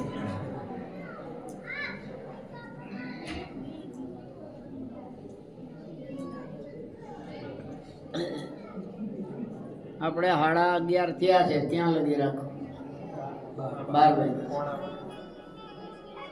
12 પોણા 5 કલાક છે. એટલે કે છે આપઘાત કરવાથી કોઈનો મોક્ષ થતો નથી. ભાગવતમાં કીધું છે યત કર્મ ભી યત તપસ્યા જ્ઞાન વૈરાગ્ય યોગેન દાન ધર્મ શ્રેયો ભી ઇતરે અપી સર્વ મદ ભક્તિ યોગ્યનો મદ ભક્તો લભતે જસા કે છે જપ કરો, તપ કરો, વ્રત કરો, દાન કરો, આ બધાયથી જે પ્રાપ્તિ થાય એના કરતા પણ મારો ભક્તો મારી ભક્તિ કરીને જ મોક્ષને પામે. આમ ભાગવતે કહે છે, ગીતાએ કહે છે, હરિ સ્મૃતિ સર્વ વિપદ વિમોક્ષણમ. આવું દુઃખ આવે જે સહન ન થાય તોય કે છે આત્મઘાત કરશો નહીં. તમારા ચોપડા પૂર્વના તપાસી લેવા, જુવાનીના, કે મેં કેવા કર્મ કર્યા છે. આવા ભયંકર રોગ જ્યારે આવે, ડોક્ટરને રજા આપવી પડે, ત્યારે સમજી જવું કે આપણા પૂર્વના કઈ કર્મ ખરાબ છે. પૂર્વ એટલે એમ ન માનવું કે 2 જન્મ પહેલાના હશે કે 10 જન્મ કે 1000 જન્મના. સવારનો ટાઈમ જોઈએ પૂર્વ ગણાય, 1 સેકન્ડ વહી ગઈ એ પણ પૂર્વ ગણાય. તો આપણા ચોપડા ખોલી જોવા. સમજ્યા? આપણે કાઢી કે ક્યાં એક જગ્યાએ ગયા હતા, સમજ્યા? લંડનમાં. પછી આ એક ભૂદેવ પધારેલા દર્શન કરવા આપણા મંદિરે. પછી કાંઈક વાત નીકળી કે સ્વામી રાતે ઊંઘ નથી આવતી, દિવસે ઊંઘ નથી આવતી. પછી મેં કીધું તમારા ચોપડા તપાસ્યા? જુવાનીમાં હું કહ્યું કે સ્વામી કીધા જેવું નથી, એવા પાપ કર્યા છે. તો ભોગવે રાખો. તમારું કર્મ ભગવાન નાખે ક્યાં? પોતાના બાપાને ન છોડતા હોય, સીતાને ન છોડતા હોય, લક્ષ્મણ માટે ખરાબ શબ્દ પ્રયોગ કર્યો અને એ લક્ષ્મણને પછી રેખા દોરવી પડી કે માતાજી આમ ન બોલો તમે. તો કે હું જાણું છું તને એમ કે 2 વટ વારી છે, રામ મરી જાય જે કરડીને મરીશ તને નહીં બોલે. અને લાગી આવ્યું ભાઈ લક્ષ્મણ, રેખા દોરી દીધી. આની બહાર નીકળશો ને ગયા. અને પાછળથી મારી આવ્યો મૃત બનીને એની પાછળ રામ ગયા હતા. રામે માર્યો એટલે કે હે લક્ષ્મણ હે સીતા દોડજી. સીતાજી 2 બાકડા બની. તમારા ભાઈને મુશ્કેલી, કાંઈ ચિંતા ન કરો, ત્રિલોકીમાં એવું કોઈ નથી રામને કાંઈ પણ કરી શકે.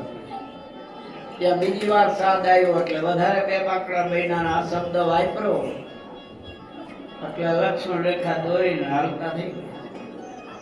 રામજીએ ના પાડી હતી કે લક્ષ્મણ આ રાક્ષસની માયા છે, સીતાને એકલા છોડતો નહીં.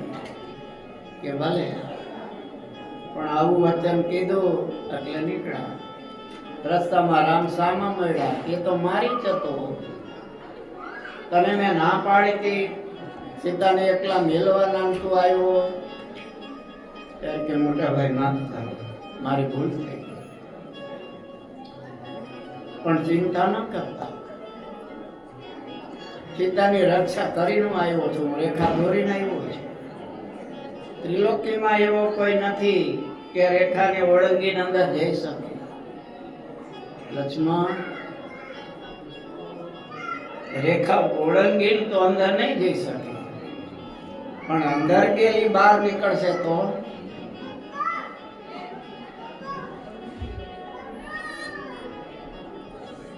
લક્ષ્મણ નીચું રડવા લાગ્યા. મોટા ભાઈ માફ કરજો, તમારી આજ્ઞા ના રૂપાય. મારા ભાભી એવા કઠોર શબ્દ કીધા હતા એટલે મારું મન એટલું બધું મૂંઝાયેલું હતું. એક તો રામની આજ્ઞા લોપાય છે અને આવા શબ્દ કહે છે. એટલે એ મને વિચાર ન આવ્યો કે અંદર એલી બહાર નીકળશે તો શું થશે. એ લક્ષ્મણે જે આંસુ પાડ્યા ને એ રામજીએ ડાયરીમાં લખી દીધા કે દેવી ધ્યાન રાખો, આ એક એક શબ્દ આંસુ છે એના 1000 ગણા હું તમારી પાસેથી આંસુ માંગવાનું છું. પરિણામ શું આવ્યું? એ વળગી રેખા રાવણ ઉપાડી ગયો. રાક્ષસીની મધ્યમાં રહેવાનું, વરસાદ, દાટ, તડકા બધું સહન કરવાનું. અને હનુમાનજી જ્યારે ગયા ત્યારે કહે હનુમાનજી રામને કહેજો, લક્ષ્મણ ભૈયાને કહેજો ને માફ કરે. અહીંયા બહુ દુઃખ પડ્યા છે. જો એ ભગવાને લીધા એક આંસુનું બદલું. ભગવાન પિતાને છોડતા ન હોય, પત્નીને છોડતા ન હોય તો આપણને છોડશે કેમ? એટલે કર્મ કરતા હંમેશા વિચાર કરવો કે આપણા કર્મ કેવા છે, અને કર્મને કારણે એવા રોગ આપણને થાય. પછી કદાચ આપણે સહન ન થાય એટલે ટૂંકો ખાઈને કે અગ્નિ પ્રવેશ કરીને મરશું તો એમ ન માનતા કે હવે દુઃખ નહીં આવે. એ આત્મહત્યા કરવાથી 7 ગણું વધારે દુઃખ આવે છે, 7 જન્મ સુધી આવે છે. એટલે એ ન થાય પોતાના ભક્તોને એવા દુઃખ ન આવે. એટલે મહારાજ કહે છે ભક્તો ક્યારે કોઈ અઘટિત કર્મ થઈ જાય તો એથી મૂંઝાય નહીં, આત્મહત્યા તો કરશો જ નહીં. એવું લાગે તો એ ગામ કે નગર છોડીને વયા જાઓ, તીર્થોમાં વયા જાઓ અને ત્યાં જઈને ભજન કરો, પ્રાયશ્ચિત કરો, પણ આત્મહત્યા ક્યારેય કરશો નહીં. નહીં તે દુઃખ સામે અનંત ગણું આવીને ઊભું રહેશે. કદાચ પોતે ન કરે, કુટુંબમાં કોઈ એવું બની જાય, પોતાને શરમાવા જેવું થાય તો એથી ક્રોધ થાય, તો ક્રોધ કરીને પણ નહીં કહે છે આત્મહત્યા કરવી જ નહીં ક્યારે. એવું હોય તો નગર છોડીને વયું જાવ, પણ ક્યારેય આત્મહત્યા તો અમારા ભક્તો છે એમને ક્યારે કરવી નહીં. દેશ કાલમ વય શોષિતમ પાપમ ચ વ્યપચેયત્ન. કારણ કે આત્મહત્યા કરે એનું કોઈ પ્રાયશ્ચિત નથી. મોક્ષ ધર્મમાં પણ બતાવ્યું છે અન્ય કૃત યુગે ધર્મ ત્રેતાયમ દ્વાપરે પરે અન્ય કલિ યુગે ધર્મ યથા શક્તિ કૃતાહી છે. મોક્ષ ધર્મમાં મહાભારતમાં કીધું છે કે ભાઈ જે આપઘાત કરવાની એ બધા લેખા છે એ સતયુગ પરત્વે છે, કળિયુગમાં નહીં. દરેક યુગમાં જુદા જુદા ધર્મ હોય. અન્ય કૃત યુગે સતયુગમાં જુદા હોય, દ્વાપરમાં જુદા હોય, ત્રેતાયુગમાં જુદા હોય, કળિયુગમાં જુદા હોય. અને પ્રાયશ્ચિતમાં પણ એ પ્રમાણે બતાવ્યું છે. માટે અમારા ભક્તોએ ક્યારે પણ કોઈ પણ ગમે એવું દુઃખ આવે પણ આત્મહત્યા ક્યારે કરવી નહીં. ન ભક્ષ્યમ સર્વથા માંસમ યજ્ઞ શિષ્ટમ અપી ક્વચિત. ન ભક્ષ્યમ સર્વથા માંસમ યજ્ઞ શિષ્ટમ ન પેયમ ચ સુરમદ્યમ અપી દેવ નિવેદિતમ. ન પેયમ ચ સુરમદ્યમ અપી દેવ નિવેદિતમ. મહારાજ કહે છે ભક્તો ન ભક્ષ્યમ સર્વથા માંસમ. માંસ તો ક્યારે ખાવું જ નહીં. યજ્ઞ શિષ્ટમ અપી ક્વચિત. ઘણા કહે ભાઈ આ તો યજ્ઞનો પ્રસાદ છે એટલે ભગવાનનો પ્રસાદ જમવામાં કોઈ બાધ નહીં. આવો મહિમા બતાવે તો પણ કે છે યજ્ઞ શિષ્ટમ. હવે યજ્ઞ કર્યો હોય અને એમાં માંસ અર્પણ કરેલું હોય, ઘેટા બકરાનો હોમ કરેલો હોય તો એવું કે છે ભગવાનનું પ્રસાદીનું યજ્ઞનું હોય તો પણ અમારા આશ્રિતોએ ત્યારે ખાવું નહીં. કારણ કે એક પ્રકારનું એ પાપ જ છે. ઘણા મહિમા બતાવે. સમજ્યા? આ ભાંગ છે એ તો શિવજીએ ભાંગ પીધી છે. શિવરાત્રિએ પીવાય વાંધો નહીં, એમ શિવરાત્રિ પીવાય. તો ભોળાનાથે તો ઝેરે પીધું તું. સમુદ્રમાંથી હળા ઝેર નીકળ્યું તું, ભોળાનાથને આપ્યું. દેવો બધા ભેરા થઈને કે આને હવે નાખવું ક્યાં? જોતું તું અમૃત ને નીકળવું. સમુદ્ર મંથનની કથા એ બતાવે છે. તમે માયનું હોય તો અમૃત પણ ઘણી વાર ઝેર આવી જાય ભાઈ. સમજ્યા? આ તો સંસાર છે. એમ થાય કે હવે એકલા છે, હવે જલ્દી નોકરી મળે તો ઠીક. નોકરી વગર છોકરી એ ન મળે. પછી હવે નોકરી મળી જાય, પછી છોકરી મળી જાય એટલે હવે નિરાશ, હવે શાંતિથી રહેશું. એ ઘેર રસોઈ તૈયાર કરે અને આપણે પછી નોકરી કરીને શાંતિથી રહેશું ને હરશું ફરશું. પણ એવી આવે ભાઈ દુર્વાસાની કદડી જેવી. હે કે સાસુને એમ કરવું પડે, કેવું પડે કે હૈયું બારવા કરતા હાથ બાળવા હારા, હાલો ને આપણે કરી નાખી ભલે હુતી. એટલે આ જોતું તું અમૃત પણ નીકળવું જ્યારે તે આવું પણ થાય. ભગવાનની ભક્તિ કરજો, સત્સંગ કરજો. કેવળ રૂપમાં પુરુષ કે કન્યા એકેય મોહ ન પામે, પહેલા એના સંસ્કાર જોવે. એમાં સંસ્કાર ધાર્મિક છે તો વાંધો નહીં આવે, નહીંતર તકલીફનો પાર નહીં રહે. મહારાજ કે છે દેવનું છે નૈવેદ્ય હોય તો નહીં. શિવજીએ તો પીધું, શિવજીએ તો ઝેર પીધું હતું. તો માકડ મારવાની દવા લેવા જાય, કીડીની દવા લેવા જાવ છો ત્યારે છોકરું ચાખતા હો. ચાખવામાં શું વાંધો છે કે ભાઈ આ 1000 રૂપિયાની બોટલ છે, હવે કદાચ ખોટી નીકળે તો પછી મરે તો નહીં, તો શું કરવું? ખોટા પૈસા પડી જાય, લાવ ચમચીમાં થોડુંક ચાખી દઉં. ધ્રુજારી છૂટે છે, ચાખજો ને ચખાય. ઝેરના પારખા ન હોય એટલે મોટાએ કર્યું હોય એ આપણે ન કરાય. ટૂંકમાં કહેવાનું એ છે સમર્થકું નહીં દોષ ગુસાઈ. સમર્થ પુરુષ હોય એ પચાવી શકે. શંકરાચાર્ય શંકર દિગ્વિજયમાં કથા છે, સમજ્યા? ભિક્ષા માંગવા જતા હતા શિષ્યો સાથે. એક જગ્યાએ દારૂની દુકાન, ત્યાં ઉભા રહ્યા શિષ્યની પરીક્ષા લેવા માટે. એટલે કે અહીંયા તો આ છે, વાંધો નહીં, જેવું હોય લાવો ને. લીધું કે શિષ્યોએ પાત્ર થયા, જોયું કે આ તો અંધ પરંપરા ચાલશે, પણ વાંધો નહીં, એ વખતે ન બોલ્યા. આગળ ચાલ્યા ત્યાં શિશુ ઉકળતું હતું લુવારની કોળમાં. ત્યાં જેમ કે ભિક્ષા દેહી, ભિક્ષા આપો. લુવાર કે અહીં તો કોળ લુવારની છે, અહીંયા અનાજ કે મીઠાઈ કાંઈ ફળ ફૂલે હોય નહીં. તે આ તાવડામાં ઉકળે છે, ઈ લાવ ને. અરે શિશુ ઉકળે છે તો ઈ લાવ. ઓલા ડંકો ભરીને આપ્યું પાત્રમાં. ઓલા શિષ્યોને કે લ્યો લઈ લ્યો. હું અહીંયા કેમ હાથ થઈ રહ્યો તો પથ્થર થઈ રહ્યું હતું, તો અહીંયા લેવું જોઈએ ને. શંકરાચાર્ય તો સમર્થ હતા એટલે મોટાએ કર્યું એમ ન કરાય. શિવજી ભાંગ પીધી એટલે આપણે પીવાય ના. શિવજીએ તો ઝેરે પીધું છે. શિવજી તો ગળામાં સડકો રાખે છે. રાખો ને એકાદું નાનું એવું રાખો. આપણે કેમ મોટું જ રાખવું, 2-5 રાખવાના છે.